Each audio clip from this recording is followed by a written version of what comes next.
2023 reflects a high confidence level.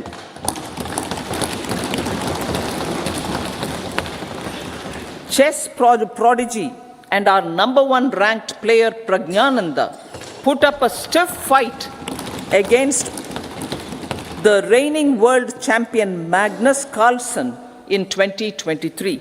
Today, India has over 80 chess grandmasters compared to little over 20 in 2010. Momentum for Nari Shakti, the empowerment of women through entrepreneurship, ease of living, and dignity for them has gained momentum in these 10 years. 30 crore Mudra Yojana loans have been given to women entrepreneurs. Female enrollment in higher education has gone up by 28% in 10 years. In STEM courses, girls and women constitute 43% of enrollment, one of the highest in the world. All these measures are getting reflected in the increasing participation of women in workforce. Making triple talaq illegal, reservation of 1/3 seats for women in the Lok Sabha and state assemblies, and giving over 70% houses under PM Awas Yojana in rural areas to women, and giving over 70% houses under PM Awas Yojana in rural areas to women as sole or joint owners have enhanced their dignity. Exemplary track record of governance, development, and performance. Besides delivering on high growth in terms of gross domestic product, the government is equally focused on a more comprehensive GDP, that is, governance, development, and performance. Our government has provided transparent, accountable, people-centric, and prompt, trust-based administration with citizen-first and minimum government, maximum governance approach. The impact of all-round development is discernible in all sectors. There is macroeconomic stability, including in the external sector. Investments are robust. The economy is doing well. People are living better and earning better, with even greater aspirations for future. Average real income of the people has increased by 50%. Inflation is moderate. People are getting empowered, equipped, and enabled to pursue their aspirations. There is effective and timely delivery of programs and of large projects.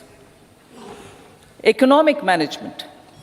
The multi-pronged economic management over the past 10 years has complemented people-centric, inclusive development. Following are some of the major elements. 1. All forms of infrastructure, physical, digital, or social, are being built in record time.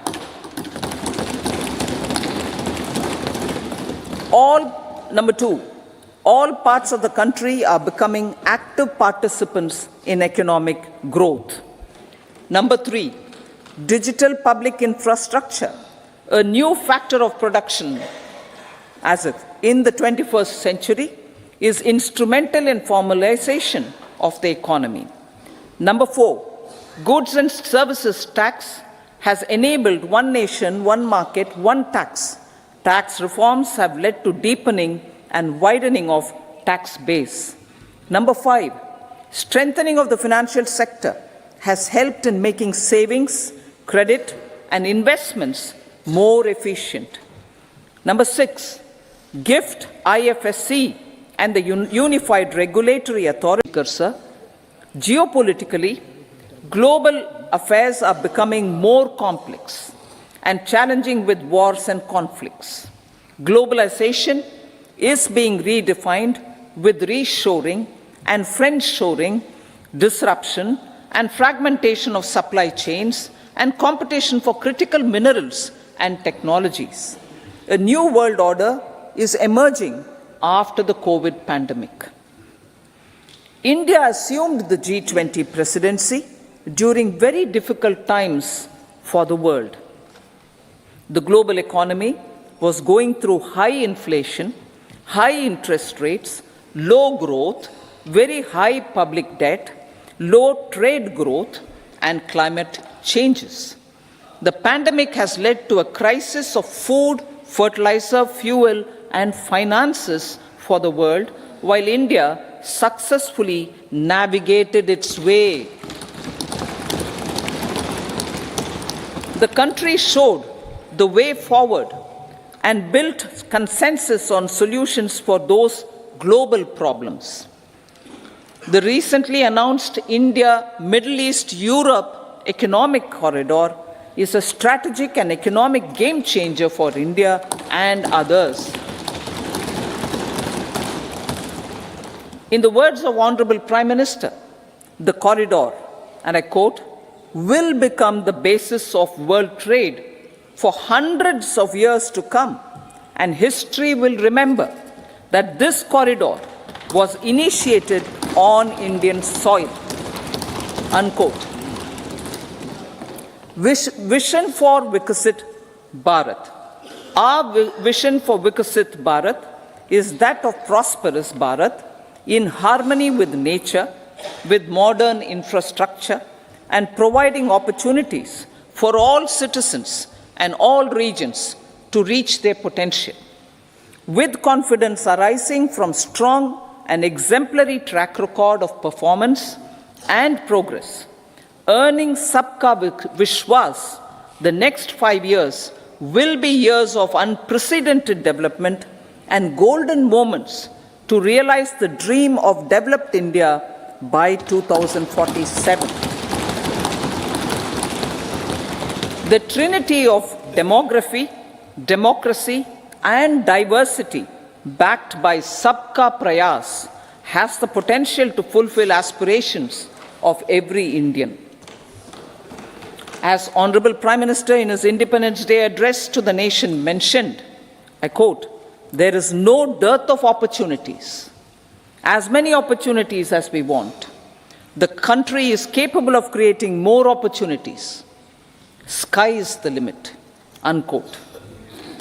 Strategy for Amrit Kal. Our government will adopt economic policies that foster and sustain growth, facilitate inclusive and sustainable development, improve productivity, create opportunities for all, help them enhance their capabilities, and contribute to generation of resources to power investments and fulfill aspirations. Guided by the principle, reform, perform, and transform, the government will take up next generation reforms and build consensus with the states and stakeholders for effective implementation. It is an important policy priority for our government to ensure timely and adequate finances, relevant technologies, and appropriate training for the micro, small, and medium enterprises, MSMEs, to grow and also compete globally. Orienting the regulatory environment to facilitate their growth will be an important element of this policy mix. Aligning with the Panchamrit goals, our government will facilitate sustaining high and more resource-efficient economic growth. This will work towards energy security in terms of availability, accessibility, and affordability. For meeting the investment needs, our government will prepare the financial sector in terms of size, capacity, skills, and regulatory framework. Aspirational Districts Program. Our government stands ready to assist the states in faster development of aspirational districts and blocks, including generation of ample economic opportunities. Development of the East. Our government will pay utmost attention to make the eastern region and its people a powerful driver of India's growth.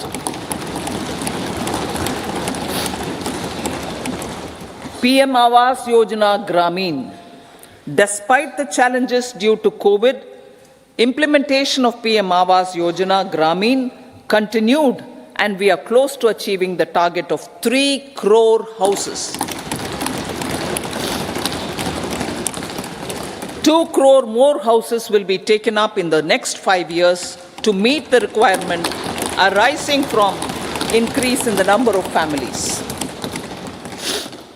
Rooftop solarization and Muft Bijli. Through rooftop solarization, 1 crore households will be enabled to obtain up to 300 units free electricity every month. This scheme follows the resolve of Honorable Prime Minister on the historic day of consecration of Sri Ram Mandir in Ayodhya. Following benefits are expected. Savings up to 15 to 18,000 rupees annually for households from free solar electricity and selling the surplus to the distribution companies. Charging of electric vehicles. Entrepreneurship opportunities for a large number of vendors for supply and installation. Employment opportunities for the youth with technical skills in manufacturing, installation, and maintenance. Housing for middle class.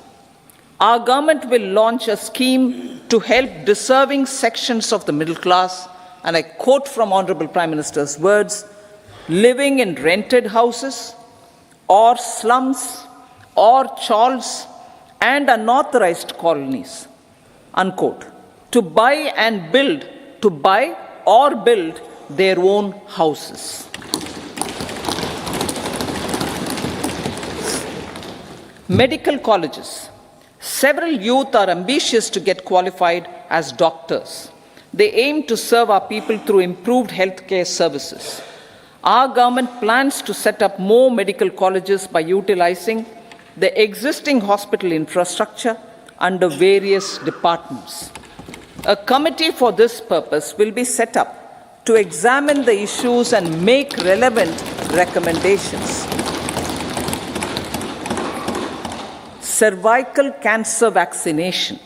Our government will encourage vaccination for girls in the age group of 9 to 14 years for prevention of cervical cancer. Maternal and child health care. Various schemes for maternal and child care will be brought under one comprehensive program for synergy in implementation. Upgradation of Anganwadi centers under Saksham Anganwadi and Poshan 2.0 will be expedited for improved nutrition delivery, early childhood care and development. The newly designed U-Win platform for managing immunization and intensified efforts of Mission Indradhanush will be rolled out expeditiously throughout the country. Ayushman Bharat. Healthcare cover under Ayushman Bharat scheme will be extended to all ASHA workers, to all Anganwadi workers and helpers. Agriculture and food processing. The efforts of value addition in agriculture sector and boosting farmers' incomes will be stepped up. Pradhan Mantri Kisan Sampada Yojana has benefited 38 lakh farmers and generated 10 lakh employment. Pradhan Mantri Formalization of Micro Food Processing Enterprises Yojana has assisted 2.4 lakh SHGs and 60,000 individuals with credit linkages. Other schemes are complementing the efforts for reducing post-harvest losses, and improving productivity and incomes. For ensuring faster growth of the sector, our government will further promote private and public investment in post-harvest activities, including aggregation, modern storage, efficient supply chains, primary and secondary processing and marketing and branding. Nano DAP. After the successful adoption of nano urea, application of nano DAP on various crops will be expanded in all agroclimatic zones. Atmanirbhar Oil Seeds Abhiyan. Building on the initiative announced in 2022, a strategy will be formulated to achieve Atmanirbharta for oil seeds such as mustard, groundnut, sesame, soya bean, and sunflower. This will cover research for high-yielding varieties, widespread adoption of modern farming techniques, market linkages, procurement, value addition, and crop insurance. Dairy development. A comprehensive program for supporting dairy farmers will be formulated. Efforts are already on to control foot and mouth disease. India is the world's largest milk producer with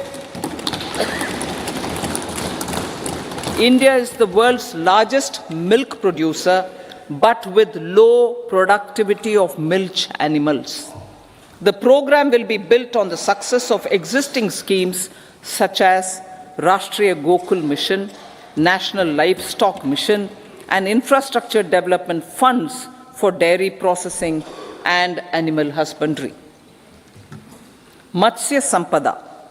It was a government which set up a separate department for fisheries, realizing the importance of assisting fishermen. This has resulted in doubling of both inland and aquaculture production. Seafood exports since 2013-14 has also doubled. Implementation of Pradhan Mantri Matsya Sampada Yojana will be stepped up to 1.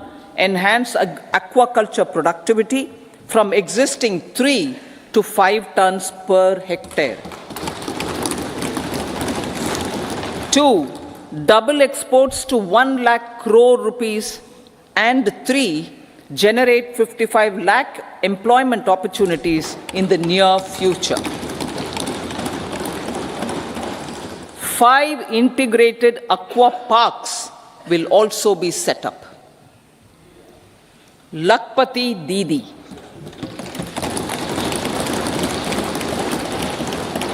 83 lakh SHGs. 83 lakh SHGs with 9 crore women are transforming rural socio-economic landscape with empowerment and self-reliance. Honorable Speaker said, their success has assisted nearly 1 crore women to become Lakpati Didi already. They are an inspiration to others. Their achievements will be recognized through honoring them. Buoyed by the success, it has been decided to enhance the target for Lakpati Didi from 2 crores to 3 crores.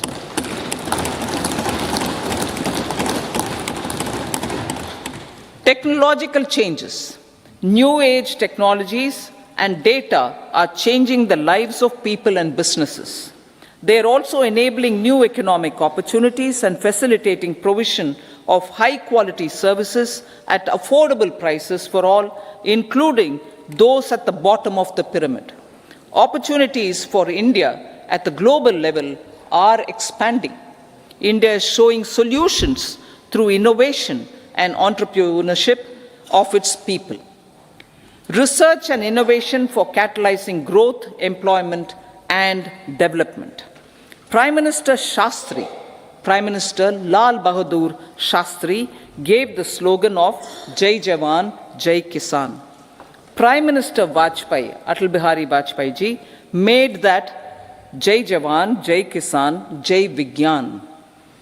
Prime Minister Modi has furthered that to Jai Jawan, Jai Kisan, Jai Vigyan and Jai Anusandhan,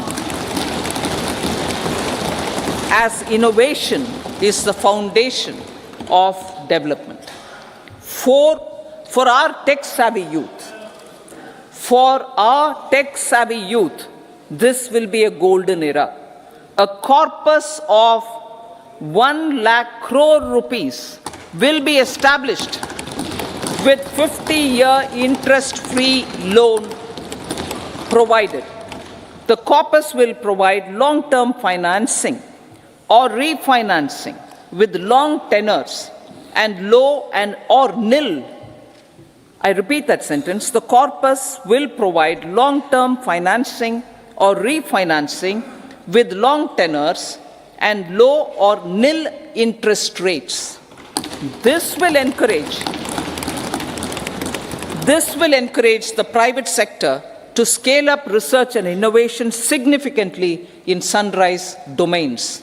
We need to have programs that combine the powers of our youth and technology. A new scheme will be launched for strengthening deep tech technologies for defense purposes and expediting Atmanirbharta. Infrastructure development.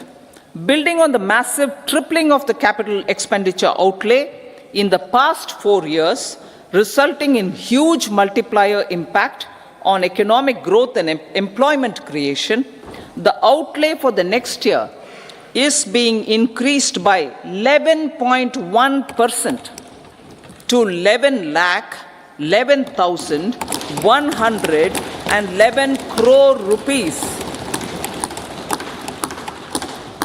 This would be 3.4% of our GDP.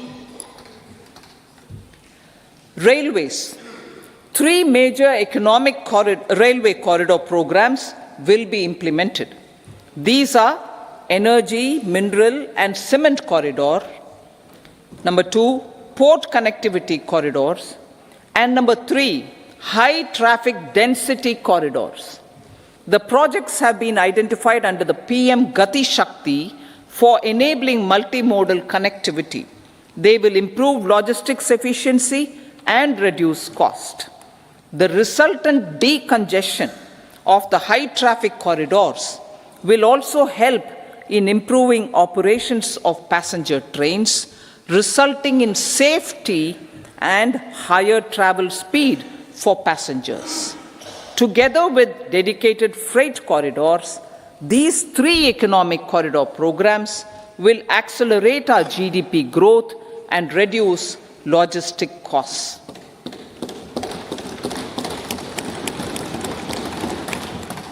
40,000 normal rail bogies will be converted to Vande Bharat standards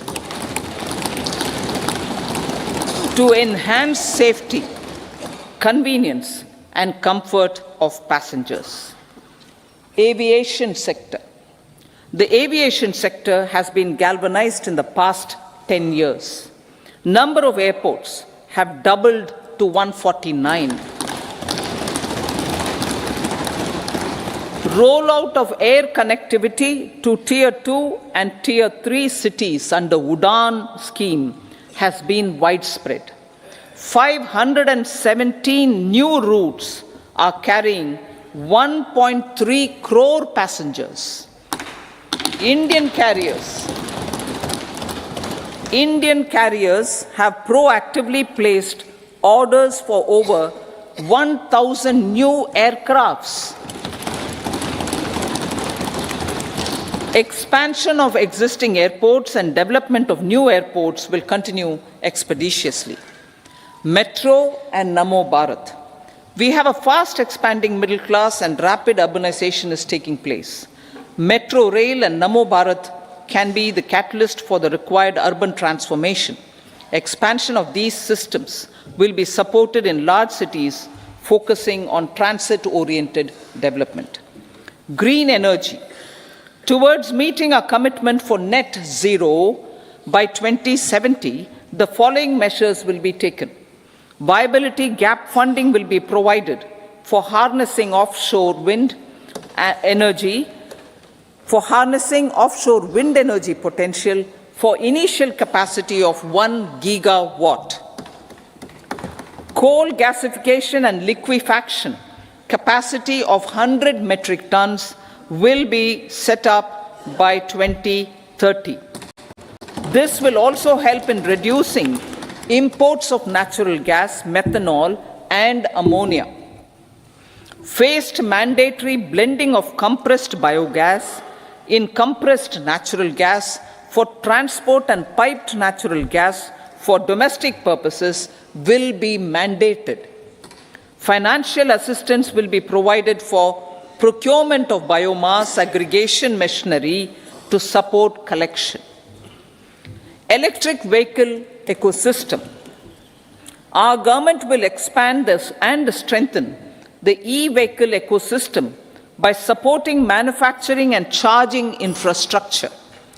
Greater adoption of e-buses for public transport networks will be encouraged through payment security mechanism.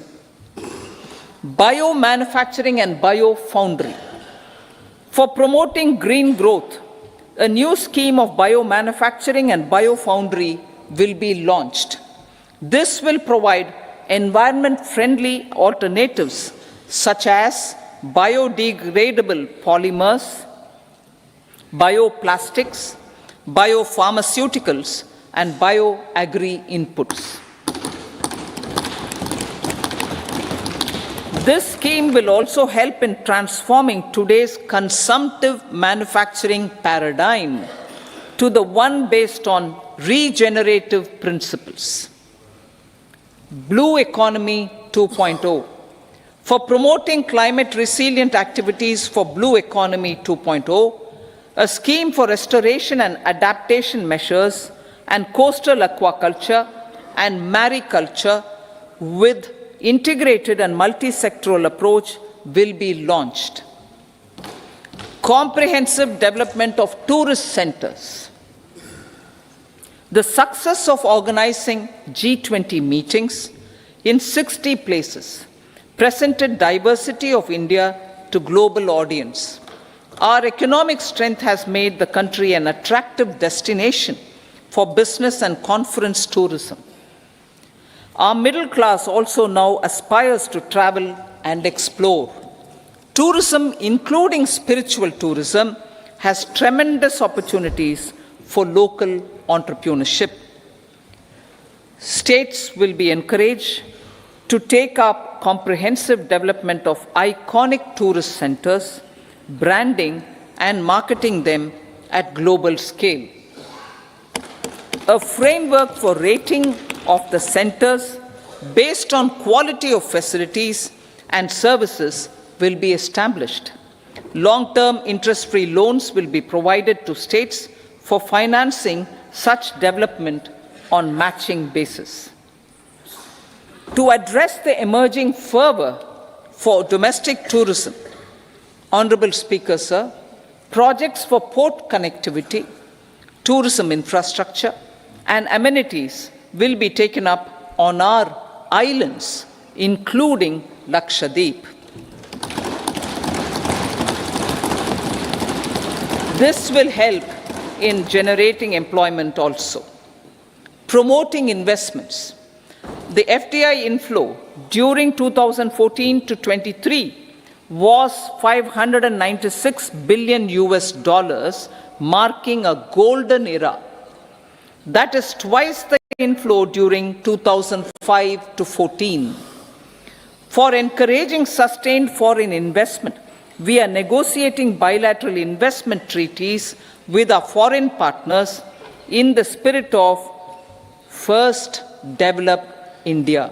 FDI is First Develop India.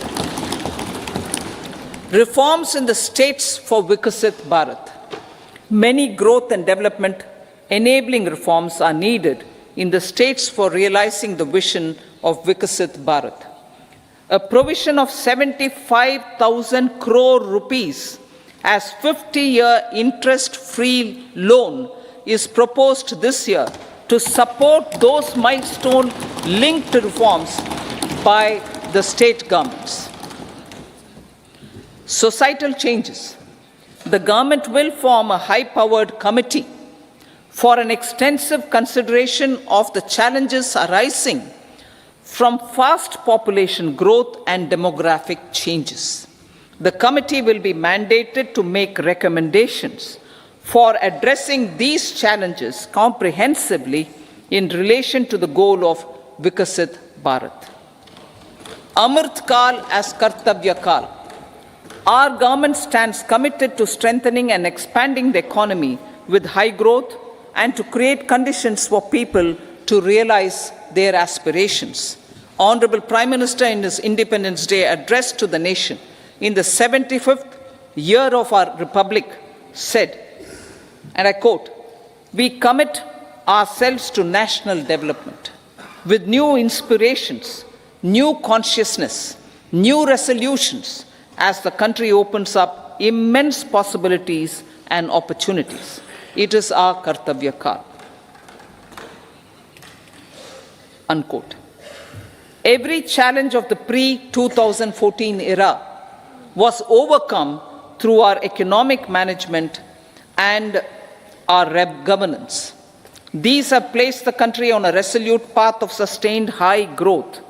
This has been possible through right policies, true intentions, and appropriate decisions.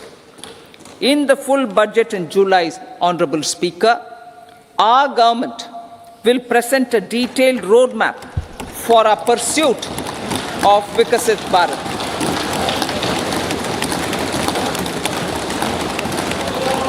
Revised estimates of 2023-24. The revised estimate of the total receipts other than borrowings is 27.56 lakh crores of rupees, of which the tax receipts are 23.24 lakh crore rupees. The revised estimate of total expenditure is 44.90 lakh crore rupees.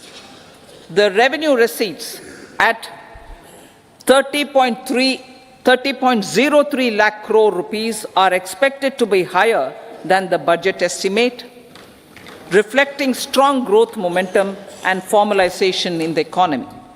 The revised estimate of the fiscal deficit is 5.8% of GDP, improving on the budget estimate, notwithstanding moderation in the nominal growth estimates. Budget estimates for 2024-25. Coming to the year 2024-25, the total receipts other than borrowings and total expenditure are estimated at 30.80 and 47.66 lakh crore rupees respectively. The tax receipts are estimated at 26.02 lakh crore rupees. The scheme of 50-year interest-free loan for capital expenditure to states will be continued this year with an outlay of 1.3 lakh crore rupees. We continue on the path of fiscal consolidation, as announced in my budget speech of 2021-22, to reduce fiscal deficit below 4.5% by 25-26. The fiscal deficit in 2024-25 is estimated to be 5.1% of GDP, adhering to that path. So the gross and net market borrowings through dated securities during 24-25 are estimated at 14.13 lakh crore rupees and 11.75 lakh crore respectively. Both will be less than that in 23-24. Now that the private investments are happening at scale, the lower borrowings by the central government will facilitate larger availability of credit for the private sector. Vote on account. I'll be seeking vote on account approval of the Parliament through the appropriation bill for a part of the financial year 2024-25. I will now move to Part B. Honourable Speaker, sir, over the last 10 years, the direct tax collections have more than trebled and the return filers swelled 2.4 times. I would like to assure the taxpayers that their contributions have been used wisely for the development of the country and welfare of its people. I appreciate the taxpayers for their continued support. The government has reduced and rationalized tax rates. Under the new tax scheme, there is now no tax liability for taxpayers with income up to 7 lakh rupees, up from 2.2 lakh rupees in the financial year 2013-14. The threshold for presumptive taxation for retail businesses was increased from 2 crores to 3 crores. Similarly, the threshold for professionals eligible for presumptive taxation was increased from 50 lakh rupees to 75 lakh rupees. Also, corporate tax rate was decreased from 30% to 22% for existing domestic companies and to 15% for certain new manufacturing companies. Honourable Speaker, sir, in the last 5 years, our focus has been to improve taxpayer services. The age-old jurisdiction-based assessment system was transformed with the introduction of faceless assessment and appeal, thereby imparting greater efficiency, transparency, and accountability. Introduction of updated income tax returns, a new Form 26AS, and pre-filling of tax returns have made filing of tax returns simpler and easier. Average processing time of returns has been reduced from 93 days in the year 2013-14 to a mere 10 days this year, thereby making refunds faster. Indirect taxation. By unifying the highly fragmented indirect tax regime in India, the GST has reduced the compliance burden on trade and industry. The industry has acknowledged the benefits of GST. According to a recent survey conducted by a leading consulting firm, 94% of industry leaders view the transition to GST as largely positive. According to 80% of the respondents, it has led to supply chain optimization, as elimination of tax arbitrage and octroi has resulted in disbanding of checkposts at the state and city boundaries. At the same time, tax base of GST more than doubled, and the average monthly gross GST collection has almost doubled to 1.66 lakh crores this year. States too have benefited. States' SGST revenue, including compensation released to states in the post-GST period of 2017-18 to 2022-23, has achieved a buoyancy of 1.22. In contrast, the tax buoyancy of state revenues from subsumed taxes in the pre-GST 4-year period of 2012-13 to 2015-16 was a mere 0.72. The biggest beneficiaries are consumers, as reduction in logistic cost and taxes have brought down prices of most goods and services. We have taken a number of steps in customs to facilitate international trade. As a result, the import release time declined by 47% to 71 hours at inland container depots, by 28% to 44 hours at air cargo complexes, and by 27% to 85 hours at seaports over the last 4 years since 2019. When the national time release studies were first acted. Tax proposals.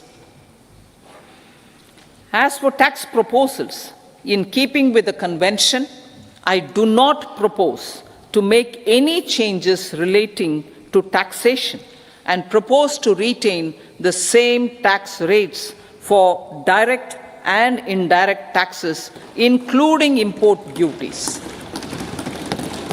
However, certain tax benefits to startups and investments made by sovereign wealth or pension funds, as also tax exemption on certain income of some IFSC units, are expiring on 31/3/2024. To provide continuity in taxation, I propose to extend the date to 31/3/2025. Moreover, in line with our government's vision to improve ease of living and ease of doing business, I wish to make an announcement to improve taxpayers' services. There are a large number of petty, non-verified, non-reconciled, or disputed direct tax demands,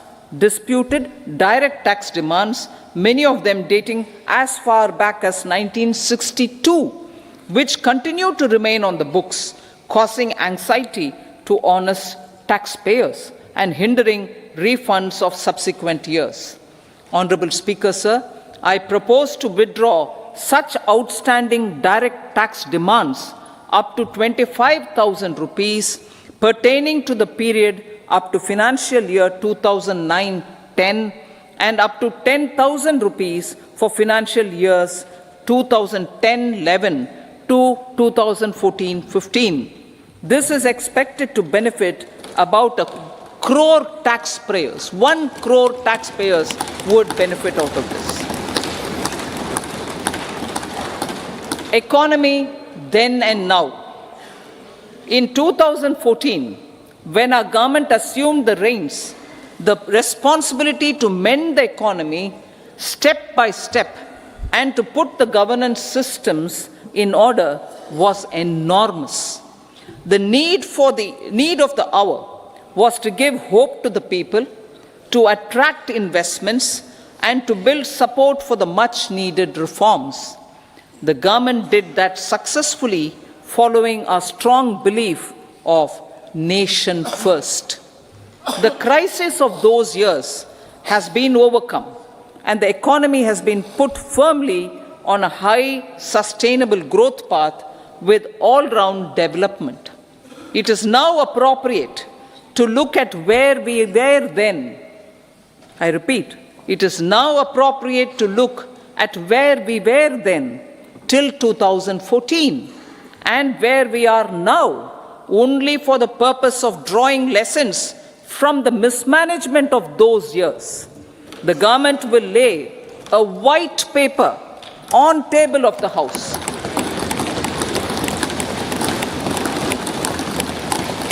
The exemplary track record of governance, development and performance, effective delivery and Jan Kalyan has given the government trust, confidence and blessings of the people to realize whatever it takes, the goal of Vikasit Bharat, with good intentions, true dedication and hard work in the coming years and decades. With this, Honorable Speaker, I commend the interim budget to this august House. Jai Hind.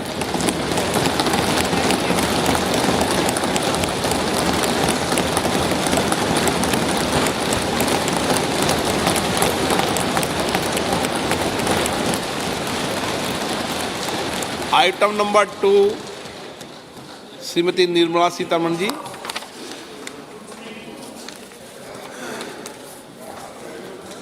So, with your permission, I rise to lay on the table the following statements under Section 3(1) of the Fiscal Responsibility and Budget Management Act 2003, Medium-Term Fiscal Policy cum Fiscal Policy Strategy Statement and Macroeconomic Framework Statement. Item number 3, Srimati Nirmala Sitharaman ji. Sir, with your permission, I rise to move for leave to introduce the Finance Bill 2024. प्रश्न ये है कि विधेयक को पुनर्स्थापित करने की अनुमति प्रदान की जाए। जो सदस्य इसके पक्ष में हाँ कहें, जो सदस्य विरोध में ना कहें। मेरे विचार में निर्णय हाँ वालों के पक्ष हुआ, हाँ वालों के पक्ष हुआ। माननीय मंत्री जी विधेयक को पुनर्स्थापित करें। Sir, I introduce the bill. सभा की कार्रवाई शुक्रवार दिनांक 2 फरवरी 2024 को प्राप्त 11 बजे तक के लिए स्थगित की जाती है।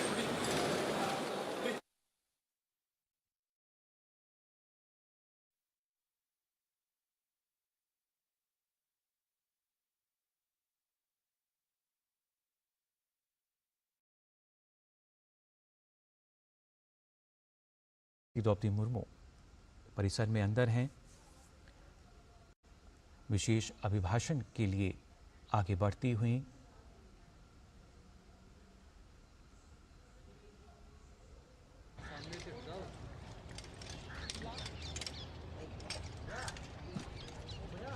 राष्ट्रपति, उपराष्ट्रपति, प्रधानमंत्री और लोकसभा के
आज राष्ट्रपति का अभिभाषण होने जा रहा है। ये आप देख सकते हैं पवित्र सेंगोल को लेकर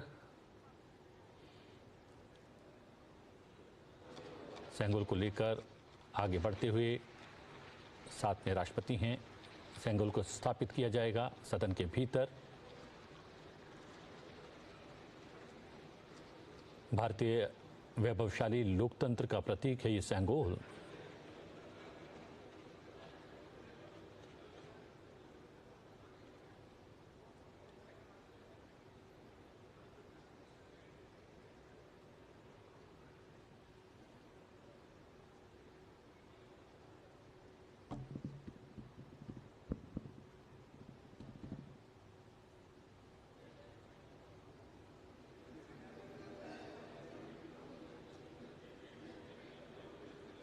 जी हाँ, ये संसद भवन का अहाता जगमगाता हुआ प्रकाश से प्रकाशमान। और अब सदन के भीतर प्रवेश करती हुई राष्ट्रपति द्रौपदी मुर्मू, साथ में माननीय सभासदों, महामहिम राष्ट्रपति जी,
माननीय सदस्यगण, सभी का नमस्कार।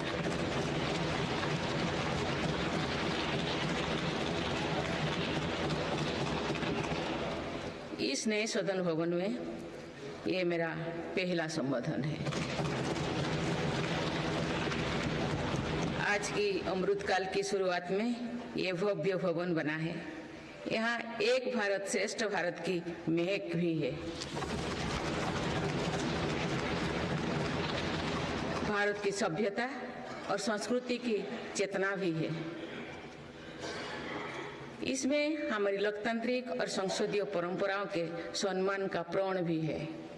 साथ ही 21वीं सदी के नए भारत के लिए नई परंपराओं के निर्माण का संकल्प भी है।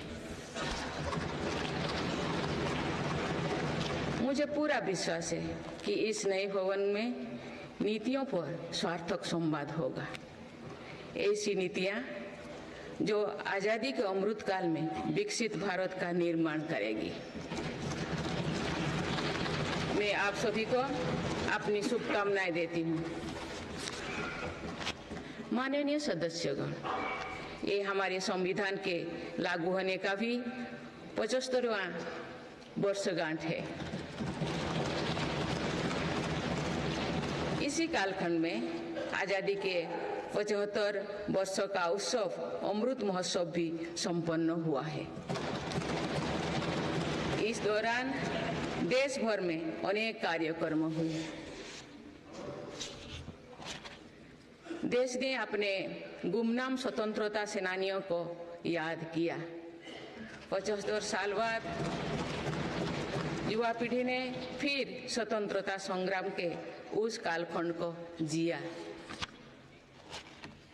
इस उत्सव के दौरान मेरी माटी मेरा देश अभियान के तहत देश भर के हर गांव की मिट्टी के साथ अमृत कलश दिल्ली लाया गया। 2 लाख से ज्यादा शिला फलकम स्थापित किए गए।